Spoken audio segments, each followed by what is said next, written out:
বন্ধুরা, আজ আবারও ঘুরতে বের হয়ে যাচ্ছি।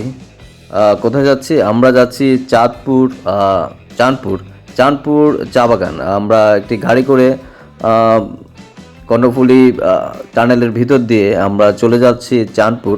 এটি বাঁশখালী রোডে অবস্থিত। প্রথমে চলে এলাম বাঁশখালীতে। বাঁশখালী যাওয়ার আগে চাঁদপুর পড়ে। চাঁদপুরে বসে আমরা প্রচুর খিদা নিয়ে বসে গেলাম খাওয়ার টেবিলে। অনেক সুস্বাদু খাবার ছিল, পুরোপুরি বাংলা খাবার। চাঁদপুর রাস্তার মোড়ে এই হোটেলটি অবস্থিত। আপনারা চাইলে এখানে খেতে পারেন। অনেক সুস্বাদু খাবার, বাংলা খাবার, তারপর অনেক টেস্টি। আমরা পেটে খিদা লাগলে আসলে সব কিছুই ভাল লাগে। তারপর চলে এলাম আমরা সেই চাঁদপুর চা বাগান। আপনারা দেখতে পাচ্ছেন, এখান থেকে হেঁটে হেঁটে আমরা পুরো চা বাগানটি দেখব। আপনারাও দেখতে থাকুন।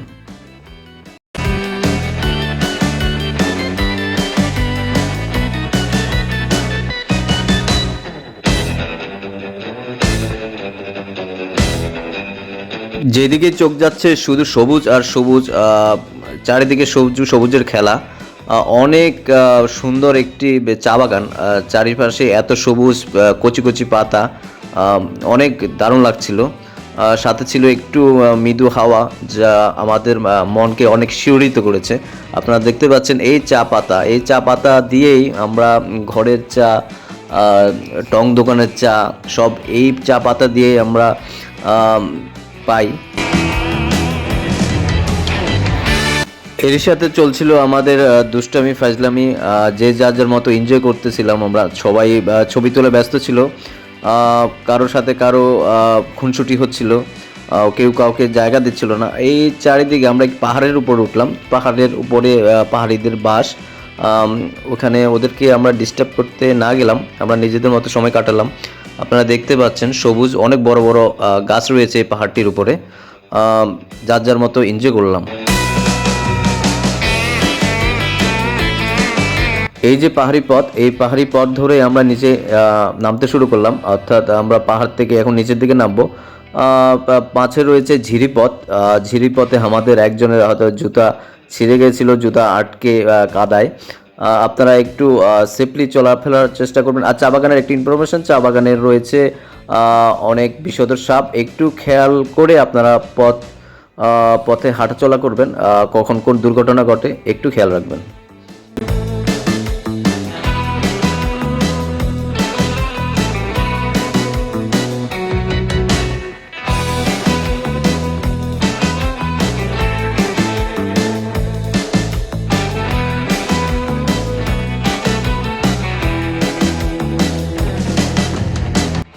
চা বাগান ঘুরতে ঘুরতে প্রায় শেষ। আমরা পুরোটি চা বাগান ঘুরতে পারিনি, আমাদের সময় স্বল্পতা ছিল।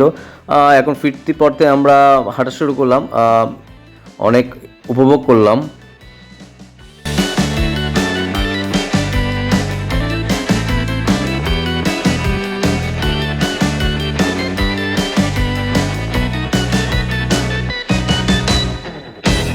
ফিরতি পথে এই ছোট্ট মামার চা দোকানটি পড়বে। আপনারা চাইলে এখানে বসে চা খেতে পারেন। বেশি কিছু নেই দোকানে, সামান্য কিছু চা, কিছু কোল্ড ড্রিঙ্কস রয়েছে। এই খেয়ে আমরা আবার বাড়ির পথে রওনা দেব।